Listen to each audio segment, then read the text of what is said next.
일반적인 그러한 뭐 네이버나 구글 이런 데에서 쳐서 나오는 그런 스킬들은 아예 제가 안 다룰 겁니다.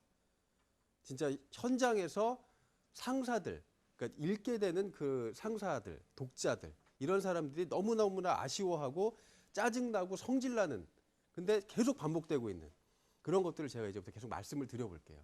분명히, 아, 맞아. 내가 상사라도 저런 건 싫어. 이런 생각이 좀 많이 드실 거라고 생각이 됩니다. 자, 출발 한번 해볼게요. 이게, 여기 보면 코닥이라는 게 찍혀 있죠. 근데 실제로 가장 많이 쓰는 이 디지털 카메라는 코닥이 아니에요. 코닥이라는 회사는 지금 굉장히 쇠락의 길로 가고 있죠. 근데 참 재밌는 건 이 디지털 카메라를 제일 처음 만든 회사는 코닥이에요. 또 한 가지 재밌는 게 마우스라는 게 굉장히 새로운 유저 인터페이스를 만들어냈죠. 컴퓨터에 있어서. 예전에는 다 키보드밖에 안 썼어요. 근데 윈도우가 가능하도록 만들어준 그 툴이 마우스예요. 근데 그 마우스는 어디서 만들었냐면 보통 대부분 사람들이 마이크로소프트나 아니면 애플에서 만들었다고 생각합니다. 실제로 만든 회사는 제록스예요. 자, 방금 말씀드렸던 디지털 카메라와 마우스는 전혀 몰랐던 회사에서 만들었는데 이 시대를 완전히 뒤바꿨던 그 디바이스지만 그 회사는 그 제품 때문에 뜨지 못했어요. 왜 그랬을까요?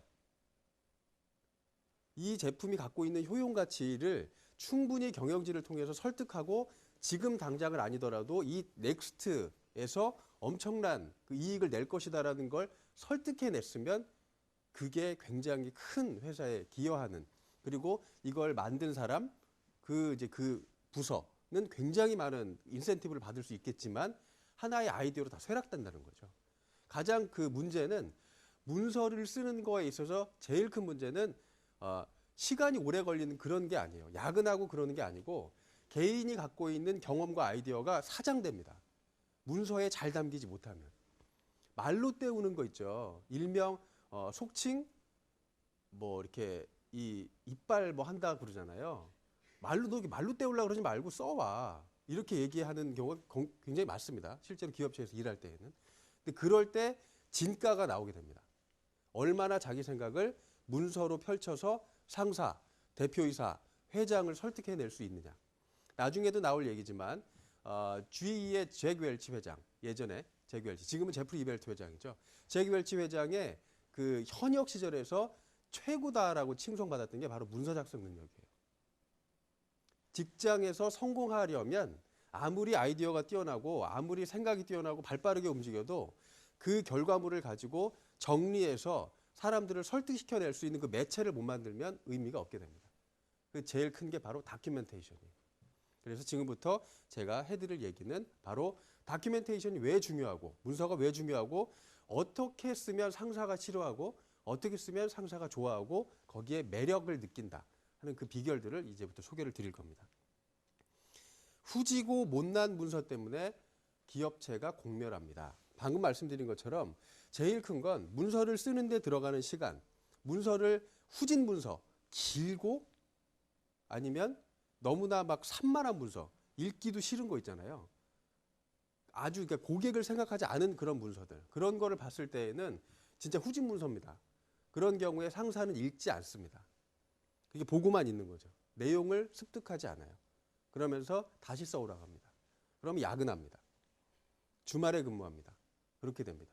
근데 개인은 그렇게 되지만 그러면서 일어나는 거는 그 개인이 아무리 뛰어난 브레인이라 하더라도 그걸 문서라는 매체를 통해서 계속 결제를 맡게 되는 그 프로세스를 밟지 못하면 그것 때문에 날아가는 아이디어의 그 가치는 실제 나오는 손실보다 훨씬 크다는 거죠. 그래서 문서라는 것이 잘 쓰면 좋고 못 쓰면 뭐 나중에 쓰면 되지 뭐 이런 게 절대 아니에요. 무조건 잘 써야 되는 게 바로 문서입니다. 근데 그걸 많이 우습게 보고 시작한다는 거죠. 세상에는 4가지 유형의 문서가 있습니다. 첫 번째부터 4번째까지 쭉 나오게 되는데요. 첫 번째부터가 안 좋은 문서고 4번째가 제일 좋은 문서예요. 자, 첫 번째, 결제 받는 거에 실패했고 실패의 원인을 모릅니다. 뭐가 잘못된 거야? 그러니까 스스로 상사 욕만 하는 거예요. 자, 두 번째입니다. 결제는 얻었어요. 그런데 내가 뭘 잘해서 결제를 하게 됐는지 몰라요. 그러니까 일명 그러니까 그 소 뒷걸음질 치다가 개구리 발 잡는 뭐 이런 격이라는 거죠. 다음번에 했을 때 또 실패할 확률이 굉장히 농후합니다. 다음, 결제를 얻는 데는 실패했는데 왜 실패했는지의 원인을 알아요. 그러면 점점 나아지게 됩니다. 실패를 반복하지 않기 때문에. 그러면 마지막 네 번째는 뭘까요? 결제를 얻는데도 성공하고 그 성공 포인트를 잘 알고 있어요. 이러면 백전백승의 길로 점점 가고 있는 거죠. 이제부터 제가 말씀드릴 내용은 문서를 통해서 어떻게 하면 그러니까 자기의 생각을 잘 담아낼 수 있고 그래서 성공할 수 있는 그런 팩터. 그 다음에 반대로 이런 거는 하지 말자라고 하는 실패. 키 failure factor라고 하는 KSF라고 하는 거 있죠. Key Success Factor. 성공을 부르는 요인들. 그 반대로 실패를 부르는 요인들. Key Failure Factor. 그 두 가지를 중심으로 제가 이제 여러 개의 이야기를 좀 드려보도록 할 겁니다.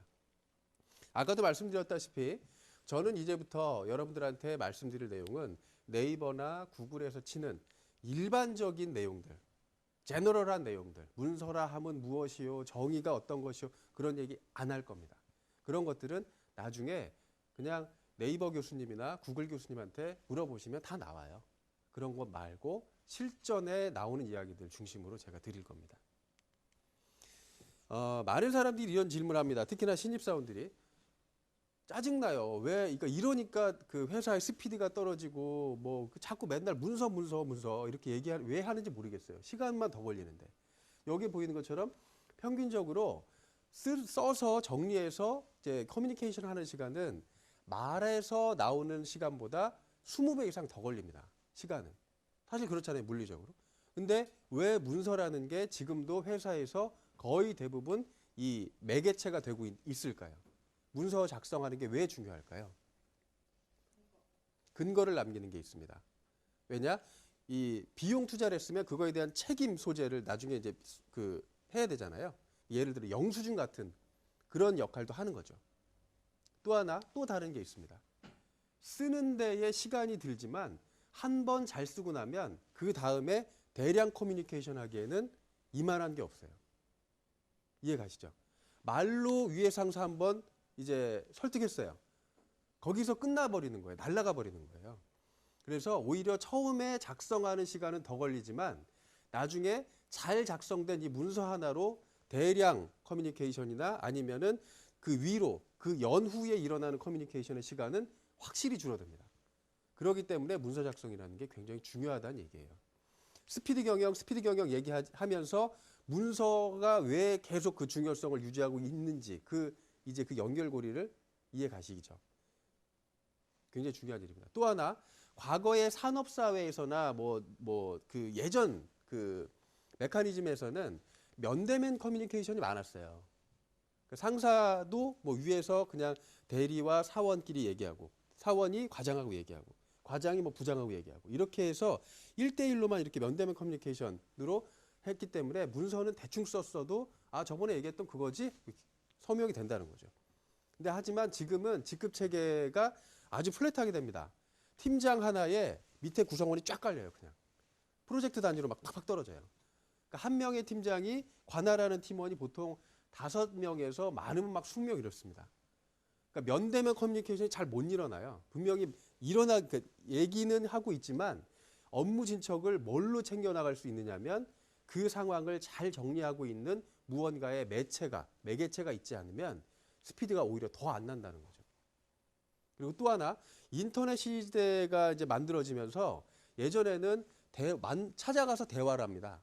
근데 지금은 저 반대편에 있는, 지구 반대편에 있는 사람들과도 문자로 채팅을 하기 시작하죠. 그렇기 때문에 자기의 생각을 더 활자화된 매체로 뿌려내는 그 능력이 더 필요해지는 거예요. 이해 가시나요? 그렇기 때문에 문서를 우리는 오해하면 안 돼요. 과거 산업사회의 산물이다. 올드한 사람들이나 문서 얘기하는 거지 이 시대에 뭘 하느냐라고 거기에 그 편중된 생각을 하시면 문서는 그냥 계속 싫은 존재예요. 그런데 그 문제는 그 싫은 존재는 계속 내 뒷다리를 잡고 있습니다. 얘를 뛰어넘어야 돼요. 그래야 여러분들의 아이디어가 날개를 달고 여러분들의 상사나 여러분들의 뭐 주변 이해관계자들이 그 생각을 명확히 읽어냅니다.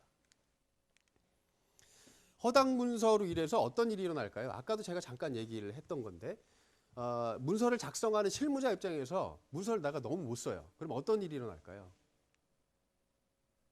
집에 늦게 갑니다. 진짜 집에 늦게 가요. 100% 집에 늦게 갑니다. 남들 1시간 안에 해내는 거 맨날 3시간, 4시간 했는데 갔다가 연락이 아니죠. 굉장히 혼나고 깨지고 내려와서 또 다시 씁니다. 근데 더 중요한 거는요. 문서는 한 번 쓴 거를 다시 고치는 게 더 어려워요. 글은 한 번 쓴 거 다시 고치는 게 더 어려워요. 처음에 각도를 잘 못 잡으면 오히려 이게 시간이 더 걸립니다. 그리고 맨날 집에 못 들어가고 야근하고 주말에 나오고 애들하고 이제 같이 생활을 못 해요. 그러면서 무능한 아빠, 뭐 아빠가 나한테 해준 게 뭐 있어 이런 생각을 나중에 하는 거죠. 거기다가 자기의 생각, 아이디어, 아무리 좋은 경험 이런 거 다 사장됩니다. 상사의 입장에서 구성원이 너무 후진 문서를 갖고 와요. 그럼 어떤 일이 일어날까요? 짜증납니다. 상사도 같이 늦게 가요. 그렇게 되면. 그러면서 그 사람을 평가절하하게 되죠. 아무리 일을 잘한다 하더라도 이 넘어서야 되는 허들 포인트에서 문서가 자꾸 발생돼야 되는데 그게 안 나오면 미치는 거죠. 내가 대신 써줄 수 없어요. 상사는. 그리고 또 하나가 일은 진행돼야 됩니다. 타임 스케줄이 있기 때문에.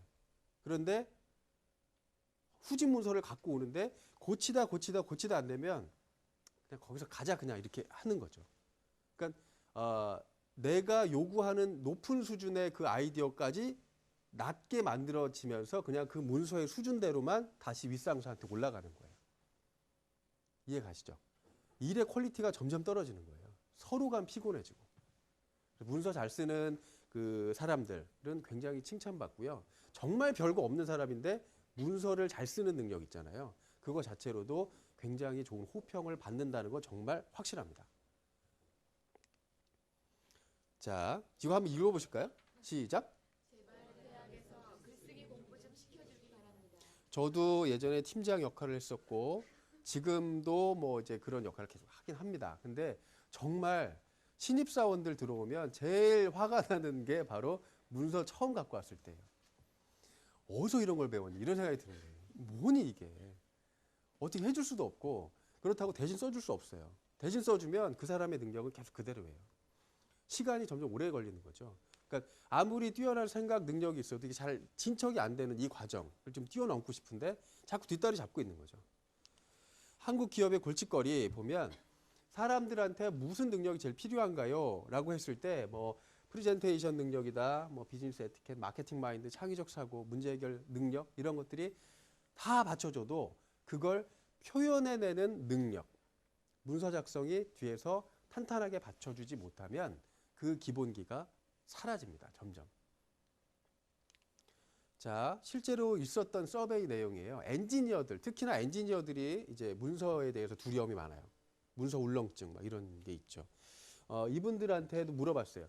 당신이 인사를 관여하는 사람이고 평가를 하는 사람이라면 문서 작성의 능력을 얼마나 고려할 것인가를 봤을 때 상당히 많이 고려합니다.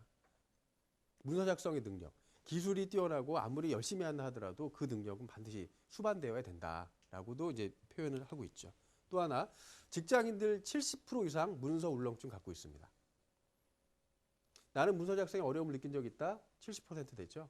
그리고 평균 반려당하는 횟수들은 실제로 심리적으로 일어나는 그런 횟수를 보면 보통 문서 하나로 인해서 4-5번 계속 왔다 갔다 하는 겁니다. 그러면서 시간은 더 딜레이 됩니다. 그러면서 야근하는 거죠. 자, 또 하나를 한번 보시죠. 직급별로 어려움을 느끼는 정도는 어떤가를 보면 사원 대리급에서만 어려움을 느끼고 점점 떨어질 것 같죠. 근데 재미있는 건 부장까지 가도 절반 이상 어렵게 느낍니다.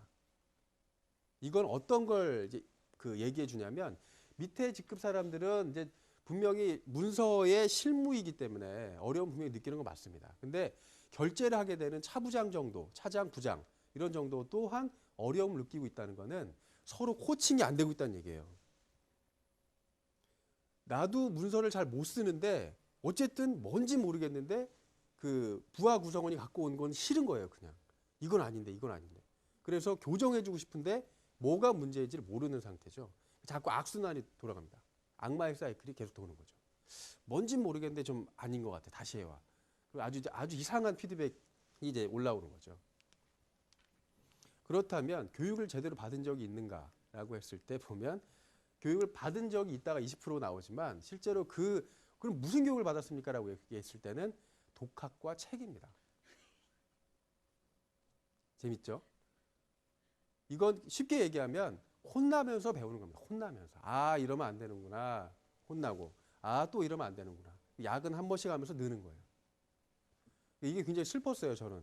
굉장히 실제로 대기업에서 이렇게 일어납니다. 저도 이 과정을 겪었었고, 뭐가 문제일까를 그때부터 이제 막 한 번씩 이렇게 파봤어요. 그래서 지금까지 한번 정리를 해본 게 바로 지금의 책의 그런 내용들이고요. 이제부터 제가 한 7개의 레슨을 가지고서 제가 이제 한번 진행을 해볼 겁니다. 시작하기 전에 몇 개의 그 포인트를 한번 볼게요. 훌륭한 문서의 조건입니다. 이 중에서 내용의 난이도, 이쪽으로 가면 어려워요. 이쪽으로 가면 어렵습니다. 이쪽으로 가면 내용이 쉬워요. 다루는 내용이. 이쪽으로 갔을 때, 이쪽으로 가면은 내용 자체를 쉽게 써놨느냐, 쉽게 풀어냈느냐, 이쪽이 어렵게 풀어냈느냐. 이런 상태입니다. 그러니까 이 4개 사분면이 나오죠. 이 중에 제일 나쁜 문서는 뭘까요? 쉬운 내용을 어렵게 써놓은 게 제일 하수의 문서입니다. 미치는 거죠. 이건 봐도. 무슨 소리인지 모르겠고 쉽게 갈 수 있는 걸 오히려 막 비비 꽈놔가지고 제일 하수의 수준이고요. 그 다음 수준은 제가 봤을 때는 얘가 더 그 다음 수준입니다. 어려운 내용을 있는 그대로 진짜 어렵게 풀어놨어요. 그 다음 수준이 바로 쉬운 내용을 그래도 그나마 쉽게 썼습니다. 스피드라도 납니다. 여기에서는. 제일 좋은 문서는 어려운 토픽, 어려운 주제를 쉽게 풀어내는 게 최고수의 문서입니다. 진짜 문서를 쓰는 이유는 바로 여기에 있어요. 문서는 해설이 아니에요. 상황 진술이 아니에요, 문서는. 상황이나 이런 걸 명확히 분석하고 이런 상황이니까 이렇게 하는 게 좋겠는데 이런 리스크가 있다. 이건 이렇게 제어할 거니까 돈이 얼마 들 겁니다. 추진할까요, 말까요? 이렇게 되는 게 진짜 일하는 거지. 상황 일을 불났대요. 그때 끝나는 게 아니라는 거죠. 이해 가시죠? 그래서 오늘 저와 함께하는 이 시간 중에 딱 하나만 기억하라 하신다면 요거만 기억하십시오. 어려운 내용 쉽게 쓰는 게 진짜 좋은 문서다. 어려운 내용을 쉽게 쓰려면 중간에 7개의 단계가 있어야 돼요. 해석하는 능력, 분석하는 능력, 생각하는 능력, 편집해내는 능력, 표현하는 능력 이런 것들이 있습니다. 그 7개의 그런 그 하나의 키라고 해야 되나요? 그런 것들을 이제부터 제가 좀 소개를 드려보도록 할 겁니다. 상사는 후배들이 가지고 오는 그 문서를 대표적으로 이제 그 짜증내는 그런 여러 개 패턴이 좀 있어요. 근데 한눈에 안 들어온다. 빽빽한 거 있죠. 빽빽한 거 안 들어오죠. 만약에 여러분들 이메일 많이 주고받는데 누군가가 메일에다가 막 쫙 그대로 막 그냥 친 거 있잖아요. 글자 폰트 한 4 정도 되는 뭐 이런 걸로 쫙 빽빽하게 써놓은 거 읽나요? 안 읽죠. 진짜 필요하면 이제 그때부터 교수님이나 그런 내용으로 보내면 그때서야 이제 한번 줄 쳐가면서 읽지 안 읽습니다. 본인의 생각이 없다. 문서에는 제일 중요한 게 진술이 아니라 그랬죠. 자기 생각이 담겨 있는 게 정말 필요합니다. 분석을 했느냐, 해석을 했느냐. 그 다음 이거 책이냐. 두꺼운 거 있죠. 문서의 기본 예절 얇아야 됩니다. 한 장, 원페이지 계속 하는 이유가 바로 한 장으로 끝낼 수 있게 해야 상사의 시간을 안 뺏어요. 팀장은 참고 볼 수 있어요. 봐줄 수 있어요. 근데 이걸 사장님도 그렇게 봐줄 수 있을까? 아니라는 거죠. 무조건 한 장으로 올라가야 됩니다. 무조건. 사장님 정도쯤 되면 무조건 한 장 올라가야 됩니다. 근데 착각하시면 안 돼요. 내용이 많으면 내용이 많은데 어떻게 해요? 라고 해도 이 세상 모든 거 한 장으로 못 줄일 내용 없습니다. 실무자 입장에서 다 중요해요. 10손가락 깨물어 다 아픈다고 이것도 중요하고 이것도 중요하고 다 얘기합니다. 절대 그런 거 없습니다. 윗사람이 올라갔을 때 나는 관심 있는 거 딱 하나야. 그거를 캐치하는 게 제일 중요해요. 문서는. 앞뒤가 안 맞잖아. 논리가 안 쓰는 거죠. 앞에선 이 얘기했다가 뒤에선 딴 얘기하고 그렇게 끝나면 이제 안 맞는 거죠. 다 보입니다. 문서 읽는 사람들은. 그다음에 주절주절 한 얘기 또 하고 한 얘기 또 하고 그러면서 양만 이렇게 늘려놓은 거. 또한 촘촘한 거, 이렇게 편집이나 이런 기능이 전혀 없어서 줄간격이나 아니면 이렇게 앞뒤 들여쓰기. 나중에 제가 실제로 다 보여드릴게요. 그런 것들이 없는 거. 그다음에 너무 어려운 단어를 막 꼬아놨어요. 뭐뭐 하지 않음으로 인해서 뭐뭐 하지 아니할 수 없음. 이렇게 쓰는 거 있잖아요. 진짜 그런 문장 많습니다. 하나의 막 문장이 세 줄 막 이렇게 나오고 했으며 뭐뭐 하지 않음 이렇게 막 진짜 이렇게 대놓고 쓰는 경우 있죠. 그것도 아주 안 좋은 문서입니다. 그리고 쓰는 단어가 너무 어려운 단어. 완전 전문 용어 있잖아요. 실무자들은 전문 용어를 가지고 얘기를 많이 해요. 근데 사장님은 전문 용어 모릅니다. 그렇죠?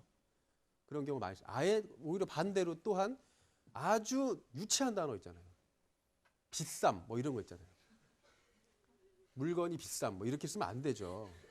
가격이 높음 뭐 이렇게 쓰던가 고가 이렇게 써야지 비쌈, 쌈 뭐 이런 거. 그렇게 쓰면 안 된다는 거죠. 그러니까 그 쓰는 단어 자체도 또한 있습니다. 그래서 제가 나중에도 보여드릴 거고 책에도 있습니다. 잘 쓰고 있는 유용하게 쓰게 되는 비즈니스 단어들이 있어요. 그걸 책에도 있고 나중에 제가 보여드릴게요. 자, 어떻게 하면 글을 잘 쓸까요? 봤을 때 저는 크게 세 가지를 꼽습니다. 많이 써봐야 돼요. 고기도 많이 먹어본 놈이 잘 먹는다는 얘기 하잖아요. 문서는 다른 길이 없습니다. 많이 써보는 그 과정에서 해안이 생겨요. 지혜로운 눈이 생깁니다. 다독. 뭘 읽는 걸까요? 많이 읽는다. 좋은 문서, 예전에 베스트 문서 같은 거 있죠? 그걸 많이 봐야 됩니다. 예쁜 거를 많이 본 사람이 예쁜 걸 볼 줄 아는 눈이 생겨요. 자꾸 신입사원들끼리 자기 거 문서 갖고 비교하고 절대 그거 안 됩니다. 이게 수준이 그 수준에 낮아요. 계속 그러니까 하향 평준화돼요. 아, 정말 잘 썼다라고 하는 것들은 모아놓으세요.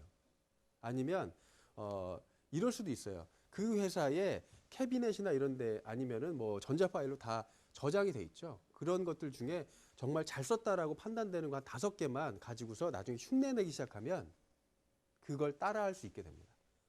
여기서 중요한 거 따라만 하면 안 돼요. 그걸 뛰어넘는 노력을 해줘야 그때부터 저 사람 고수다. 그리고 그 문서를 누군가가 또 따라하기 시작합니다. 그게 바로 이제 누군가를 끌고 나가는 그 원동력이 되는 거죠. 마지막 다상량이에요. 많아야 되고요. 상은 크게 두 가지가 있어요. 생각상자하고 서로상자예요. 먼저 생각상, 이 양이죠. 양이 많다 적다 할 때. 자, 다상량, 생각상을 썼을 때는 무슨 뜻일까요? 생각을 많이 해야 돼요. 생각 안 하고 문서 쓸수록 내용은 길어지는데 알맹이는 없어요. 그런 상태가 됩니다. 생각이 많으면 생각을 많이 하고 어떤 게 진짜 중요 포인트구나. 어떤 게 포커싱 해야 되는 거구나 하는 걸 알게 되면 그때부터 아주 강한 엑기스만 딱 남게 됩니다. 그런 거를 상사들은 좋아합니다. CEO들이 좋아합니다. 그 다음 다상량, 서로상자예요. 이건 무슨 뜻일까요? 문서는 혼자 쓰는 게 아닙니다.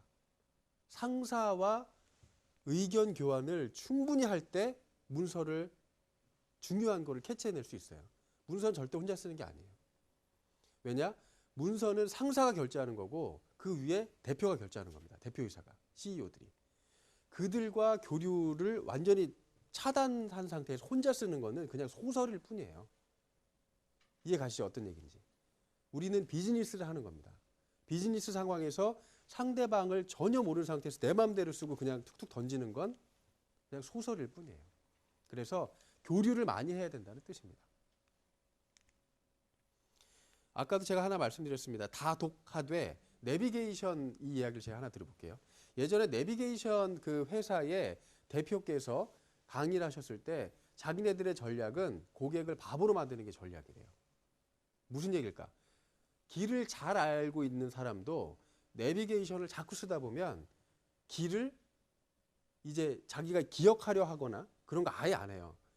내비게이션이 그냥 지정해주는 길로만 따라가게 됩니다. 그러다 보면 길을 잘 알던 사람들도 길치가 돼요. 점점점. 이해 가시죠? 그렇기 때문에 내비게이션을 또 사야 돼요. 내비게이션 고장나면 또 사야 돼요. 아니면 이제 지도가 바뀌게 되면 계속 업데이트하거나 무슨 OS가 바뀌면 또 바꿔야 돼요. 그게 바로 내비게이션 회사의 전략입니다. 사람들을 오히려 길에 대해서 문외한으로 바꿔주는 전략을 쓰면서 자기의 판매 루트를 만들어주는 거예요. 이해가시죠? 여기서 제가 드리고자 하는 거는 좋은 문서를 보고 나서 그것만 그대로 흉내내잖아요. 그 이상을 못 넘어갑니다. 그 이상을 못 넘어. 그 사람 거 따라했구나 이런 얘기밖에 못 들어요. 그걸 뛰어넘으려는 시도와 노력이 수반되어야만 그때부터 내 문서가 다른 사람의 내비게이션이 됩니다. 이해 가시죠? 그대로 흉내내는 거는 처음만 쓰는 전략입니다. 처음에만.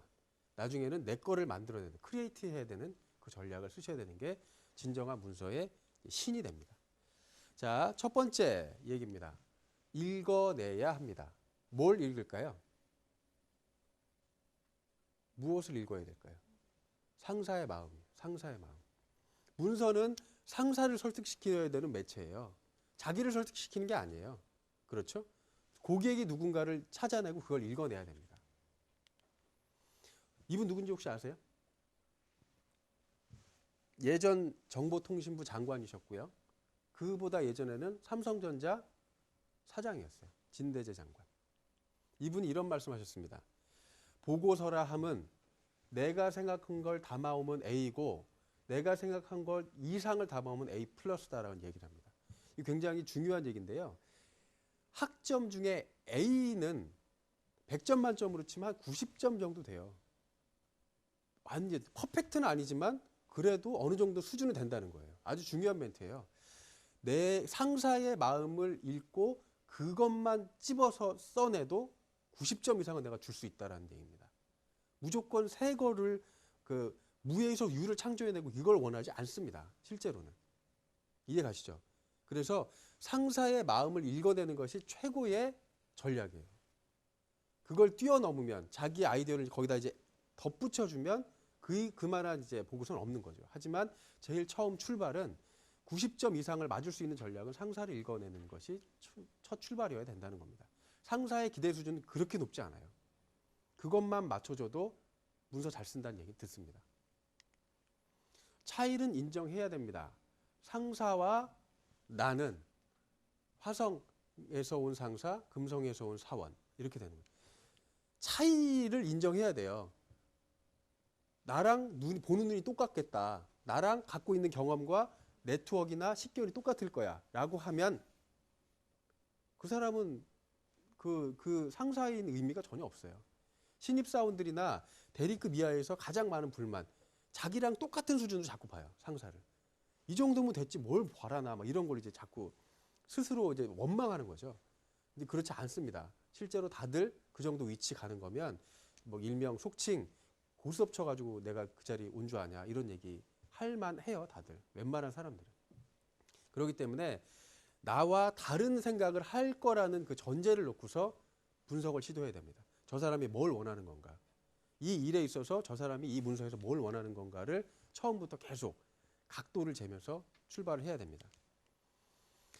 이거를 한번 볼게요. 우문현답이라는 사자성어가 있죠. 어리석은 질문, 요청, 그리고 현명한 대답 이런 상태예요. 그러니까 상사가 무언가를 얘기했을 때 충분치 않은 상태의 얘기를 했어도 충분한 상태의 문서를 제시해 주는 게 바로 우문현답형이라고 볼 수 있습니다. 아주 똘똘한 그 문서 작성자가 있고 일반적인 그냥 리더들이 있을 때 나타나는 행위죠. 그런데 아주 극히 드문 케이스가 바로 여기에 해당합니다. 자, 현문우답. 이거 무슨 뜻일까요? 상사가 문서에 이런 걸 좀 담았으면 좋겠어라고 잘 얘기해 줬는데 이상하게 써온 거예요. 다음, 우문우답. 대충 시키고 대충 써왔어요. 배가 산으로 가는 거죠.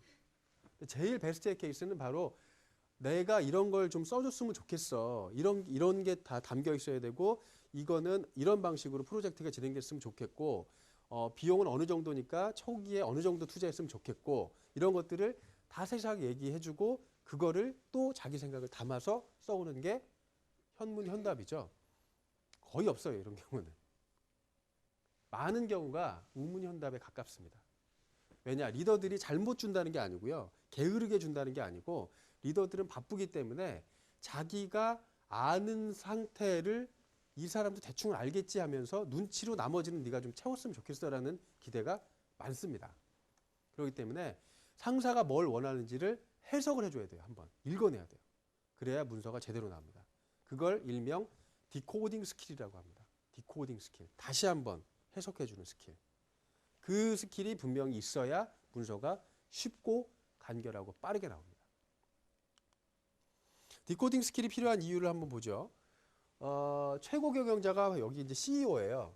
CEO가 처음에 나는 이런 걸 원해 라고 했던 그 수준이 100%라면 그게 부장급으로 떨어질 때는 CEO가 원하는 그 메시지의 절반이 삭감되면서 이 정도만 이해한다는 겁니다.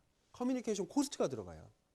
그리고 결론적으로 나중에 보면 사원급으로 보면 20% 정도 수준밖에 그 메시지를 그 전달이 안 된다는 거죠. 80%의 손실이 일어납니다. 커뮤니케이션 코스트가. 거의 대부분 진짜 이렇게 일어납니다. 그러면서 사장님은 이제 화를 내는 거죠. 왜 내 말을 그렇게 말귀를 못 알아듣는다고 계속 얘기하는 거죠. 1박 2일을 한번 보시죠. 자, 이게 고요 속의 외침이라는 게임을 프로그램 많이 예전에 가족오락관에서 이런 걸 많이 했었어요. 한번 보면 난자완스 김씨가 먼저 시작했습니다. 난자완스 했는데 이승기가 단자관시 관자놀이로 끝납니다. 이거 어떻게 하는지 아시죠? 4명이 서서 한 명은 그 내용을 그대로 보고 다른 사람들은 무슨 얘기하는지 아무도 안 들리게 이렇게 아주 큰 소리의 이어폰을 듣고 있죠. 헤드폰을 듣고 있죠. 그리고 이제 한 명 한 명씩 왔다 갔다 하면 그게 계속 왜곡돼서 전달됩니다. 그 재미에 하는 게임이죠. 하나만 맞추고 나머지 다 틀렸어요. 12지장이 비키니쇼가 되고 비키니가 되고 비키니가 되고 금일 휴업이 일일 휴업이 되고 휴업이 되고 수업이 되고 이렇게 됩니다. 그러니까 어쨌든 사람과 사람끼리의 그 정보가 계속 교류될 때에는 왜곡 현상이 일어날 수밖에 없어요. 그리고 그 본질이 훼손될 확률이 높아요. 그렇기 때문에 밑에서 문서를 써낼 때 이 일의 본질이 무엇일까를 파악해내는 능력이 높은 사람이 문서를 제대로 씁니다. 변죽을 두드리지 않고 알맹이만 쓰게 될 수 있어요. 그래서 처음에 각도를 잘 잡는 게 굉장히 중요해요. 처음에 잘못 인식해서 만약에 그 각도가 한 2, 3도 정도 틀어졌다 그러면 시간이 지날수록 문서가 써질수록 그 갭은 점점 커집니다. 자, 그대로 갔으면 타겟에 들어가죠. 근데 잘못된 각도로 시작해서 계속 그걸로만 생각하게 되면 뭘 하고 있죠? 삽질하고 있습니다. 문서 다시 쓰는 겁니다. 이렇게 되면. 근데 아까도 말씀드렸죠? 한 번 쓴 문서 다시 쓰는 건 정말 어려워요. 이 머릿속에 한번 프레임으로 딱 들어가기 때문에 그걸 다시 쓰는 게 너무 어려워요. 그래서 진짜 고수들은 생각을 많이 합니다. 스타트를 좀 늦게 해요. 쓰는 것을. 하지만 충분한 생각을 하고 읽어낸 후에 쓰는 문서는 굉장한 스피드로 써낼 수 있어요. 쫙쫙쫙쫙. 그래서 디코딩 스킬을 보통 이런 단계로 보통 많이 하긴 합니다. 상사가 무언가에 일을 시켰을 때 그거 이제 그 문서를 써야 됩니다. 무언가를 할 때 지시가 있으면 이 일을 왜 해야 되지? 어떻게 하는 게 제일 좋지? 결국 뭘 해내야 되는 거지? 나중에는 뭘 할 거지? 내가 하고 나면 후속에서 다른 팀은 또 어떤 일을 할 거지? 이런 것들을 쫙 한번 파악해주고 나면 이 일의 맥을 알게 돼요. 내가 써야 되는 그 문서가 써야 되는 그 일의 맥을 알게 되고 문서에서 뭘 담아야 되는지 포인트를 잡게 됩니다. 이게 바로 보통 사람들은 지시하면 바로 그냥 일로 들어갑니다. 그러면 디코딩이 안 된 상태에서 그 갭 오브 오더가 쫙 커지는 거예요. 참 재밌는 사실입니다. 이제 팩트입니다. 참 재밌는 건 상사한테 질문이 있어요. 그리고 상사한테 답이 있어요. 상사가 원하는 수준이 또 있어요. 이거 어떻게 하면 좋을까요? 그러니까 아까도 제가 말씀드렸죠. 문서는 혼자 쓰는 게 아닙니다. 상사랑 같이 써야 되는 거예요. 대신 상사가 타이핑을 안 한다 뿐이지 상사와 교류를 많이 하고 그 일에 대해서 무언가에 좀 자꾸 질문하면 그거는 그거 안 해도 돼. 이거만 하면 돼. 이렇게 해서 계속 쳐내는 거예요. 문서는 혼자서 타이핑하는 게 절대 아니에요. 교류의 산물이 바로 문서여야 합니다. 중요한 거 리더가 아까 다 준다 그랬나요? 이건 이렇게 하는 게 좋고 저건 저렇게 하는 게 좋고 한 번에 그런 리더를 만나면 참 좋죠. 하지만 그런 리더 그렇게 많지 않아요. 안 주면 얻어내야 합니다. 구성원은. 가만히 있으면 안 돼요. 적극적으로 가서 물어보고 얻어내고 그 과정에서 문서는 한 방에 쓸 수 있고 한 방에 결제를 맡을 수가 있게 돼요. 그 일로 인해서 그 일에 해당되는 한 상사와 나는 친구가 돼야 됩니다. 그만큼 커뮤니케이션이 또한 중요한 거고요. 또한 상사가 무엇을 원하는지 그 이면을 읽어내야 됩니다. 근데 하지만 또한 빙산 아래에 있는 더 큰 근원적 요구를 읽어내는 게 중요합니다. 표면적 요구만 읽고 그거 그냥 그대로 추진하면 1차원적인 업무 추진인 거예요. 예를 들어 대표, CEO가 원하는 건 나는 수익성 강화인데 아니면 계속 그 수익성이 보장되는 그 상태를 원하는데 문서에 담기고 있는 거는 그냥 뭐 내년도 매출 증대하기 위해서 어떻게만 하겠다. 이렇게만 추진하는 거는 각도가 완전히 틀어져 있는 거죠. 요구의 이면을 읽어야 됩니다. 영어로 표현했을 때도 바로 밑에 근원적인 요구를 원치에 해당하고요. 위에 표면적인 일시적인 요구는 바로 니즈에 해당합니다. 그래서 원치를 읽어내는 능력을 자꾸 그 눈을 가지는 게 필요합니다. 또한 보통은 문서를 씀에 있어서 3단 결제를 하게 돼요. 3단 결제. 자, 라이터가 있죠. 내가 씁니다. 그 다음에 1차 상사가 있고 그러니까 바로 내 팀장인 거죠. 그리고 그 위에 2차 상사, 뭐 상무나 이런 정도 되겠죠. 이런 정도가 보통 일반적인 문서의 흐름이 됩니다. 결제의 흐름. 자, 어느 사람한테 포커싱 맞춰야 될까요? 이 사람한테 80% 맞춰야 되고요. 이 사람한테는 20%는 맞춰줘야 됩니다. 그게 가장 좋은 배합 비율이에요. 왜냐? 팀장은 전문용어로 게이트키퍼예요. 게이트키퍼. 문지기예요. 문지기. 이 사람을 못 뛰어넘으면 이 사람한테 못 가요. 이해 가시죠? 이 사람한테 바로 들고 가면 이 사람한테 혼납니다. 넌 내가 바보로 보이니? 이런 얘기를 하게 되는 거죠. 그래서 이 사람의 수준을 맞춰서 내용을 쓰고 이 사람의 니즈를 맞춰서 내용을 쓰고 이 사람을 고려한 20%를 써주는 게 가장 포커싱, 그 프라이머리 리더라고 하거든요. 이런 사람을 이제 잡아주는 게 또한 제일 중요해요. 대신 팀장을 넘어서면 안 됩니다. 20%는 고려하고 있어야 돼요. 중요한 건 읽어내는 데 있어서 상사는 꼭 생각을 합니다. 문서를 읽을 때 이게 지금 우리 부서에는 어떤 게 도움이 되는 거야? 그러니까 객관적으로 보지 않고 나를 중심으로 아니면 내 회사를 중심으로 내 회 부서를 중심으로 그 문서를 읽게 돼요. 그래서 어쩌라는 거야? 라는 거를 꼭 생각합니다. 그게 바로 유명한 그 학자죠. 지그 지글러라고 하는 사람이 그 표현한 거예요. 모든 사람은 하나의 주파수에 맞춰서 세상을 바라본다. FM 주파수인데 그게 바로 WIIFM 주파수다. 그게 뭐냐면 What's in it for me? 나한테 무슨 연관성이 있는 거야? 라고 하는 걸로 모든 것을 해석하는 주파수 채널을 갖고서 본다는 거죠. 그래서 문서를 쓸 때도 그 사람이 어떤 걸 원할까? 그 사람이 제일 필요로 한 건 무엇일까를 계속 규명해내는 상태에서 가는 게 제일 중요합니다. 한 가지 명확한 것, 비즈니스 라이팅에서 제일 특이한 거는 이미 파악된 독자가 있어요. 타겟이 있는 거예요, 그 사람이. 그리고 더 재미있는 건 그 사람을 통해서 그 사람이 무슨 질문을 할까에 예상된 첫 번째 질문이 이미 있어요. 그리고 그 답도 이미 있어요. 그걸 정리해내는 기술이 바로 문서입니다. 그래서 문서를 그냥 생판 새롭게 쓴다 해서 끝나는 게 아닙니다. 거기서 그게 아니에요. 상사를 타겟을 정하고 그 사람이 뭘 원하는지 그리고 어떤 걸 제일 궁금해하는지 그리고 그 사람이라면 어떻게 할 것 같은지 웬만하면 조금만 고민하면 다 나와요. 이걸 스킵하기 시작하는 순간 문서는 그냥 하나의 종이에 타이핑하는 것밖에 안 돼요. 제일 기본이 바로 이겁니다. 룰 2입니다. 읽어내고 상사가 뭘 원하는지 읽어내고 그 다음에 생각하는 방식인데요. 생각하는 방식은 책에는 좀 깊게 나와 있어요. 피보탈 싱킹이라고 하는 건데 제가 이제 그 구상한 건데요. 그 생각하는 방식은 책에 있는데 제가 간단한 그 방식 그 소개만 좀 해드릴게요. 상사들은 부하 직원의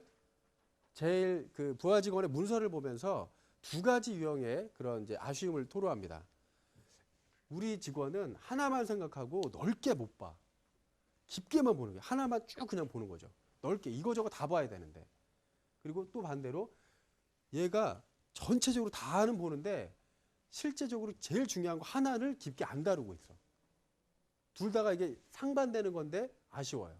둘 다를 같이 고민해 줬으면 하는 게 바로 상사의 바람입니다.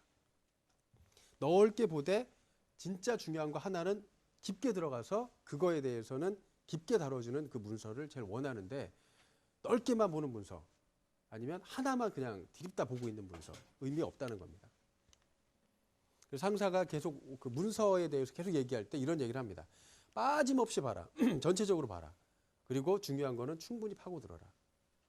그래서 나중에 책에도 나와 있는 얘기지만 압정사고라고 이야기합니다. 압정사고. 넓게 보되 제일 이게 핵심이다라고 하는 거는 깊게 들어가는 그 thinking 스킬이 제일 중요합니다. 일명 다르게 표현하면 T형 사고예요. T.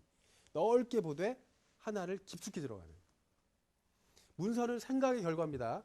생각을 짧게 하면 문서는 길어져요. 근데 생각을 많이 하면 문서는 짧아져요. 이 반비례합니다. 반비례. 왜? 뭐가 포인트인지 알기 때문에. 그래서 하지만 중요한 생각의 그 두 가지 방식이 뭐냐면 넓게 봐야 돼요. 넓게 봐야 돼요. 그리고 또 하나 논리적으로 그 연결고리를 보고 깊게 들어가야 돼요. 중요한 것만. 중요한 논리에선 쭉 들어가야 돼요. 그래야 가려운 곳을 긁어주죠. 아까 말씀드렸던 폭넓게 봅니다. 쭉 봤다가 이게 제일 핵심입니다. 그러니까 만약에 무슨 중국 사업 진출에 대한 그런 포인트를 봤을 때 제일 중요한 건 현지 채용인을 어떻게 교육시킬 것인가가 제일 중요합니다. 그래서 이거는 어떻게 할 겁니다. 쭉 들어가는 겁니다. 그런 방식. 넓게 보다가 하나의 포인트를 깊게 들어가는 방식을 쓰는 게 제일 중요한 생각의 포인트예요. 생각을 함에 있어서 제일 또한 기본적인 게 넓게 보기 위해서는 어떻게 하는 게 제일 좋은 거냐면 아마 이거 여러분들 많이 보셨을 겁니다. 초등학교 시절에 계속 세상을 완벽하게 보는 그 프레임. 바로 뭐냐면 누가 언제 무엇을 어떻게 왜만 알면 웬만한 팩트는 그대로 진술할 수 있다는 거죠. 육하원칙. 그 육하원칙이 정말 비즈니스 라이팅에서도 그대로 적용됩니다. 이거 중에 하나를 빼먹었다면 뭔가 이제 심심하게 돼요. 야, 그래서 돈은 얼마나 든다는 얘기니? 그거는 잘 이렇게 얘기하면 안 된다는 거죠.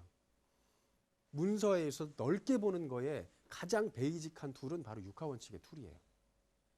자, 여기서 중요한 게 하나 있습니다. 프로와 아마추어, 고수와 하수는 아주 얇은 허들 포인트가 있어요. 그게 뭐냐면 기본을 어떻게 바라보느냐에 대한 자세 차이예요. 고수는 기본을 뭘로 보냐면 중요한 걸로 봅니다. 계속 기본기를 다져요. 김연아, 박태환, 최경주 골프 선수 매일 하루 그 연습 중에 30% 이상은 기본기 다지는 연습합니다. 하수는 어떻게 하는지 압니까? 기본기는 됐고 트릭을 연습합니다. 어떻게 하면 조금 더 해서 이렇게 아니면 공을 던져도 어떻게 하면 변화구를 잘 던지는 이런 것만 생각하는 거고 탄착점을 어떻게 쏠 것인가 이런 생각 별로 안 한다는 거죠. 고수와 하수는 기본을 바라보는 그 태도에서 판가름 납니다. 정말 중요한 건 제가 지금까지 12년 동안 문서를 써오면서 제일 중요한 게 신입사원들 이 생각 안 해요. 에이, 그건 당연한 거죠 라고 하면서 당연한 거 지키는 사람 거의 못 봤어요. 근데 육하원칙은 상사가 문서를 봤을 때 제일 많이 지적하는 포인트 중에 하나입니다. 야, 누가 언제 무엇을 이거 꼭 얘기하게 돼 있어요. 문서를 보면. 빠져 있으면. 자, 이거 육하원칙을 좀 넓게 표현해 봤을 때 이제 OW, 그러니까 5W, 3H의 영역을 좀 넓혀낼 수 있어요.